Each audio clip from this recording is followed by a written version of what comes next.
Hello and welcome to another episode of Dick Small Engines, and this little episode we're going to have a butcher's at circlip removal from your wrist pin on a common rod. I think this is off a Briggs 3 horse. Got a hell of a lot of them, so we'll use this as an example. So let's get into it. Right, there's our circlip in there. I find it's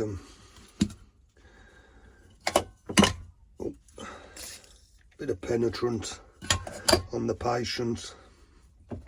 You can try, because these have got a tendency to fly off, and no doubt there is a tool to do this, but we make doing the DSE workshop some 45 needle nose. If you can get a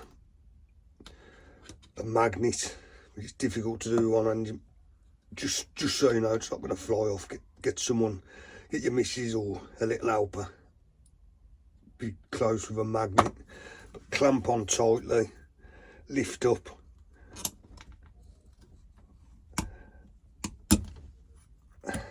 and remove said circlip like so. Would have been difficult with one hand, I mean that with the magnet, because you sort of need a bit of downward pressure on the piston. So to do it in that manner you would need someone there, and that's just simply to stop the circlip from flowing off. Now if you was removing the wrist pin, we would remove the other side. So again, clamp on,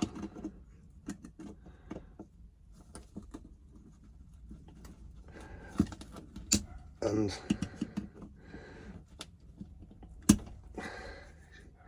she's out like so. Then to remove the wrist pin, sometimes they just fall out. We've already got a bit of penetrant in there. You may need a punch. I'll just remove the wrist pin roller here. So got a 3/8 punch that will fit lovely on these. Need an hammer. Not got one to hand. I'll use the end of this flathead.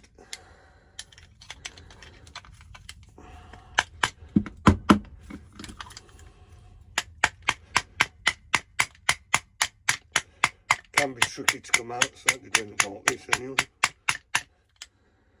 She's on the way now.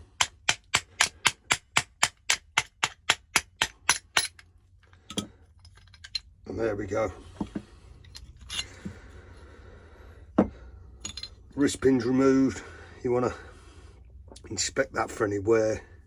Generally you won't have any issues with that, but simple, effective way anyway. I know I've removed the wrist pin, but removal of our circlips from the wrist pin on a common rod and piston assembly. So if this has helped, and if you like this little episode of Dick Small Engines, give us a like, share and subscribe. Until the next one, take care, ta-ra for now.